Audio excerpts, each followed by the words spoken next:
Bismillahirrahmanirrahim. This video is about AC bridges, and this is on the request of a student. So let's proceed.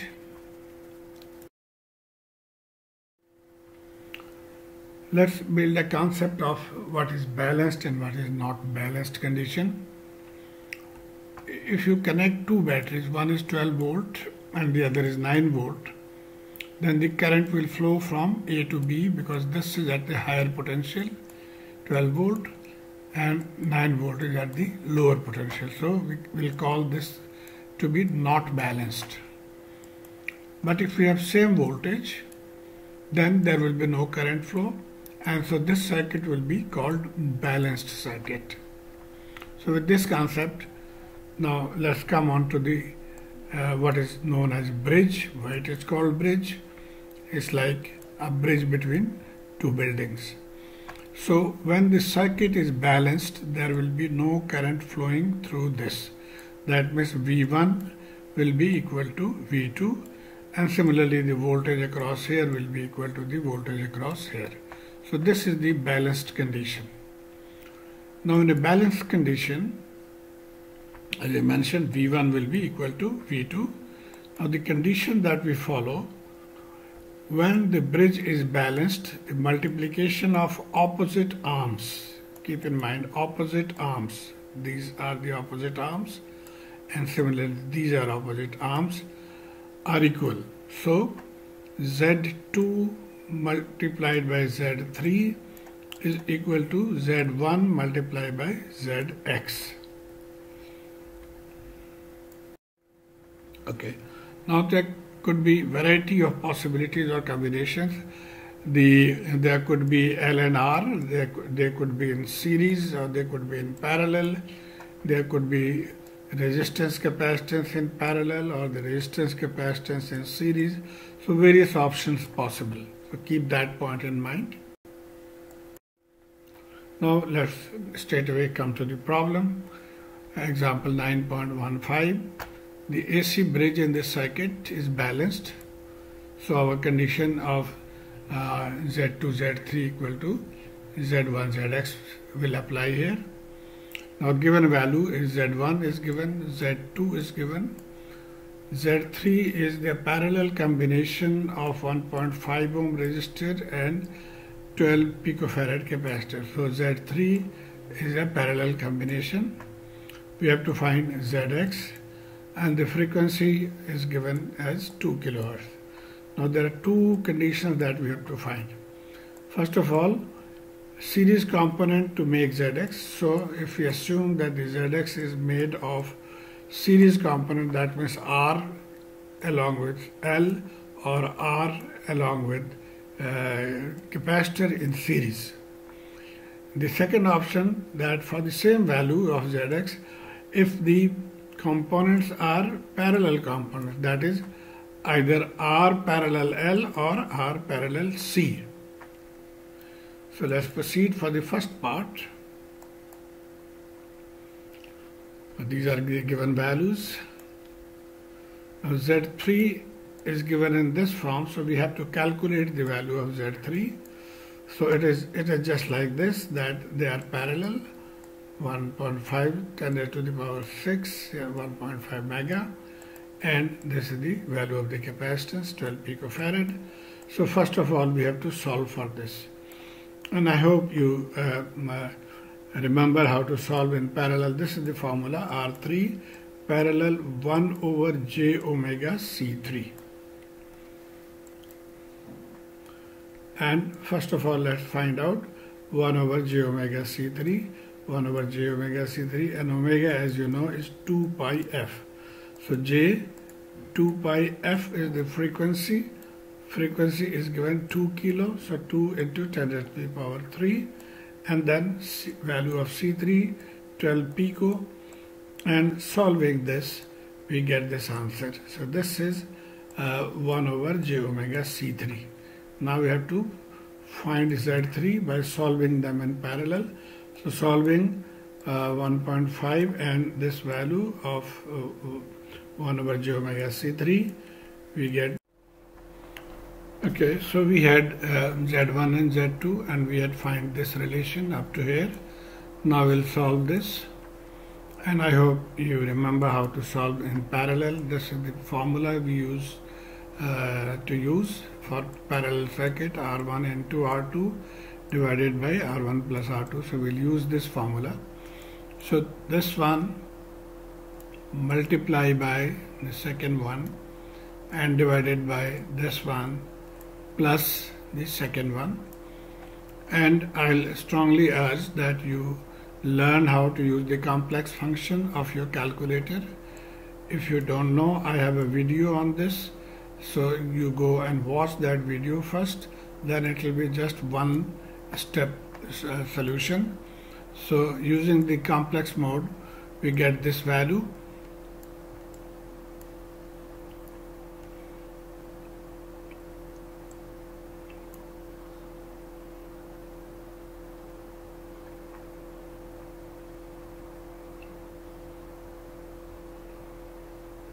So this is the value of Z3, and we can take 10 raised to the power 6 common. So this is Z3.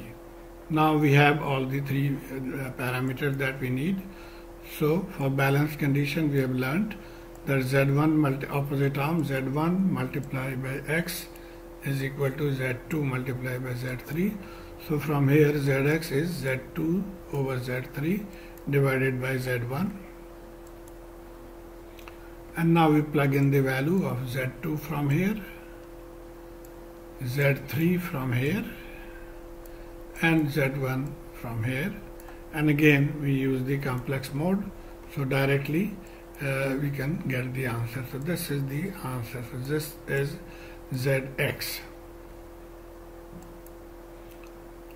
And we separate them. So, and now if you compare this, assuming that Zx is made up of a series component, that was the first part that we have to calculate it for series component.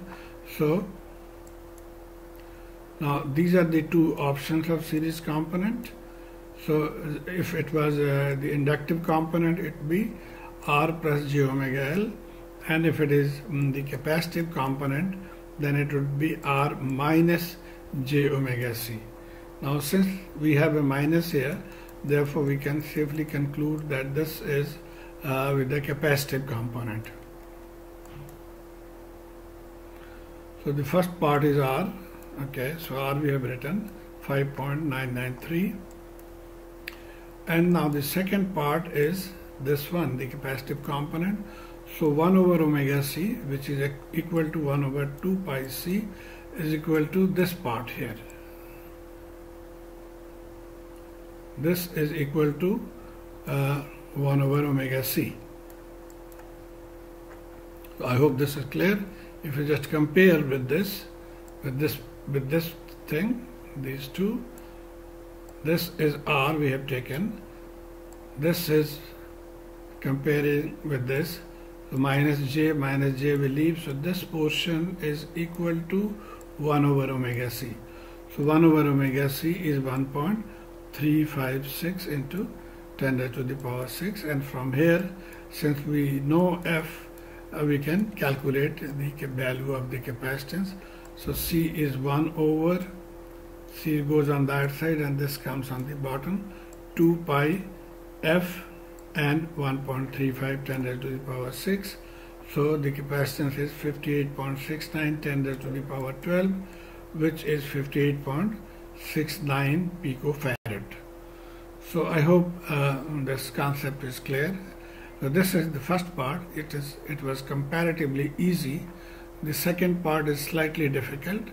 The second part is that for the same result of Zx, we have to assume that, or we have to find if the components were in parallel.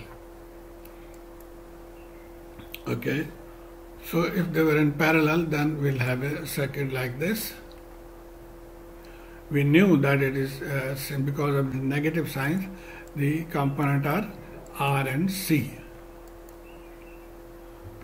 Okay, so from here we knew that this is because of the C, but they are in parallel now.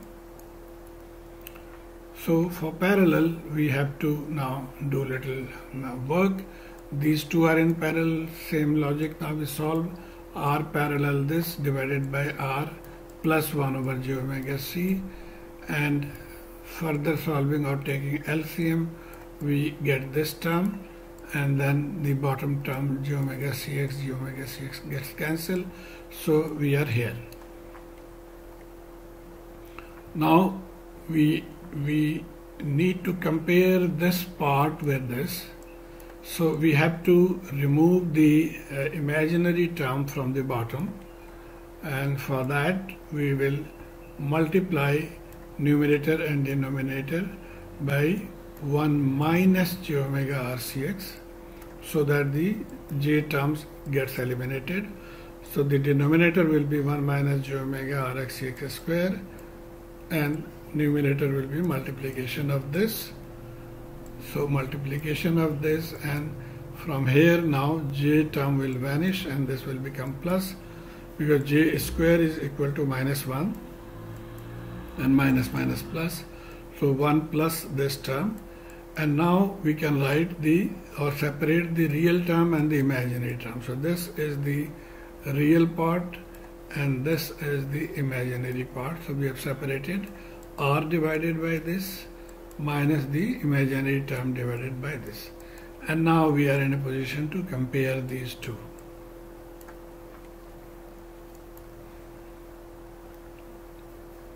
So comparing, you can see that we can straight away compare, because this is real term, this is real term, this is imaginary term, this is imaginary term. So comparing the real part, so 1 over this is equal to 5.993. We are not writing mega, at the end we'll write it mega. So, and the second term, again this 1.35, and it is equal to this term here. Here also we are not writing 10 raised to the power 6, because in the answer we'll just write it directly. Okay, so this was the first equation we have, and this is second equation.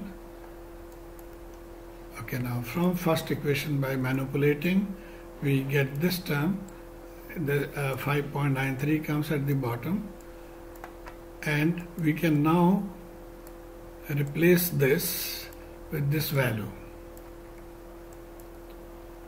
So omega r square cx, and the bottom we have replaced with r over 5.93.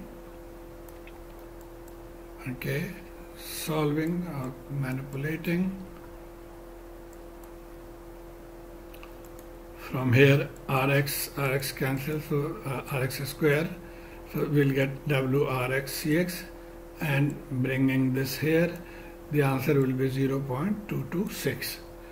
So wrx is 0.226. We'll go back here again, put in this value to get rx. So putting wrx is equal to 0.2.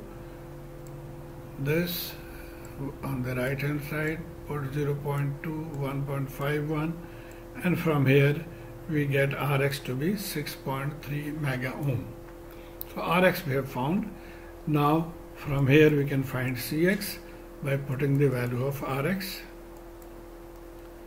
So from here cx is 0.22, 6 divided by wrx. W is 2 pi f, and the value of rx 6.3 mega, and so cx will be 2.85 pf or picofarad. Now in the book the answer is microfarad, so that is incorrect. So this is the correct answer, and I have verified this. So this is the second part, which was slightly tricky, but if you follow these steps it will become easy.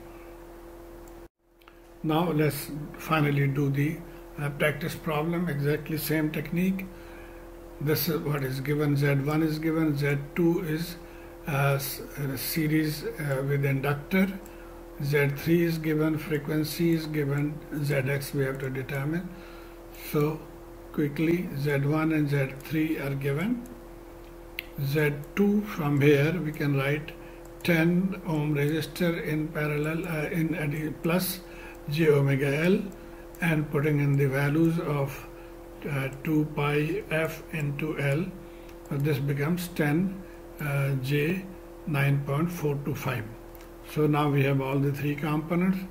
Putting in this formula, Zx is equal to, plugging in the values, this value here, Z3 12K and 4.8K. So the answer is 25 plus J 23.56. And just comparing with this, since it is a plus sign, so we'll use this one. So that means R is 25 ohm, and omega L, if you compare this, omega L is 23.56. So L will be 23.5 divided by omega, and you know omega is 2 pi frequency. So the answer is 0.625 microhenry, and this is an inductor and this was a resistor. So I hope you have understood how to solve this type of a problem. Thank you very much.